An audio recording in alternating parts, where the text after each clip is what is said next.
یعقوب علیہ السلام ایک نبی تھے، ان کا دوسرا نام اسرائیل بھی تھا۔ اللہ نے یعقوب علیہ السلام کی اولاد کو بڑی برکت عطا کی تھی، یعنی کہ ان کے خاندان کے لوگ خوب پھولے پھلے اور بڑے۔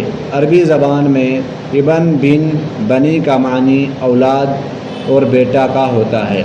بنی اسرائیل میں بڑے بڑے نبی گزرے ہیں۔ موسیٰ علیہ السلام بھی اسی خاندان سے تعلق رکھتے تھے۔ بنی اسرائیل میں ایک طرف بہت سے نبی گزرے ہیں، لیکن دوسری طرف بہت برے لوگ بھی گزرے ہیں۔ ان برے لوگوں میں سے ایک قارون بھی تھا۔ قارون موسیٰ علیہ السلام کے زمانے میں پیدا ہوا۔ اپنی قوم بنی اسرائیل کے ساتھ مصر میں رہتا تھا۔ بڑا ہی مالدار تھا، اتنا مالدار تھا کہ اس کے خزانوں کی چابیاں اونٹ اٹھایا کرتے تھے، اور جتنا مالدار تھا اس سے زیادہ کنجوس تھا۔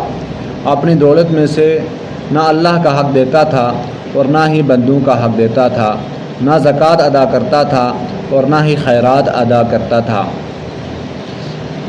اپنی دولت پر اس کو اتنا فخر تھا کہ وہ غریبوں کو منہ نہ لگاتا، بلکہ ان کو اپنے سے زیادہ اور کمتر اور حقیر سمجھتا تھا۔ ایک بار قوم کے بزرگوں نے اس کو نصیحت کی اور سمجھانا چاہا کہ تو اللہ سے ڈر اور اتنا گھمنڈ اور غرور نہ کر۔ اللہ نے تجھے جو مال دیا ہے اس مال میں سے اللہ کی راہ میں خرچ کر، اس طرح سے اللہ تم پر خوش ہوگا اور آخرت میں تجھے جنت عطا کرے گا۔ مگر بزرگوں کے سمجھانے کا اس پر کوئی اثر نہ ہوا، بلکہ وہ بڑے تکبر اور غرور سے بولا کہ یہ دولت میں نے اپنی ہوشیاری اور محنت سے جمع کی ہے، میں اپنی کمائی دوسروں کو کیوں کھلاؤں، دوسروں پر کیوں خرچ کروں۔ قارون نہایت ہی کنجوس تھا۔ لوگوں نے جب اس کو نصیحت کی تو اسے بہت برا لگا، اور وہ ان کو دکھانے کے لیے ایک مرتبہ خوب بن ٹھن کر سج سنور کر گھر سے نکلا۔ برادری میں سمجھدار لوگ بھی ہوتے ہیں اور ناسمجھ لوگ بھی ہوتے ہیں۔ ناسمجھ لوگوں نے جب اسے دیکھا تو کہنے لگے کہ دیکھو یہ کتنا خوش قسمت ہے، کتنا مالدار ہے اور بہت ہی خوش قسمت ہے، کیا خوب ہی ہوتا کہ ہم بھی ایسے ہوتے۔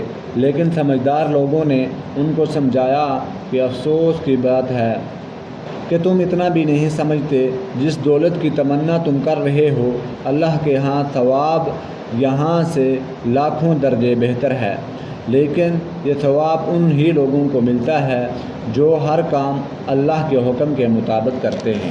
قارون کو اس کے تکبر اور غرور کی سزا دنیا میں اس طرح ملی کہ جس جگہ اس کا محل تھا، ایک رات وہاں کی زمین پھٹی اور قارون اپنے محل سمیت زمین میں دھنس گیا۔ صبح جب لوگوں نے دیکھا نہ تو اس جگہ محل ہے، نہ قارون ہے اور نہ ہی دولت ہے، سب لوگ اللہ سے ڈرے اور کانپنے لگے۔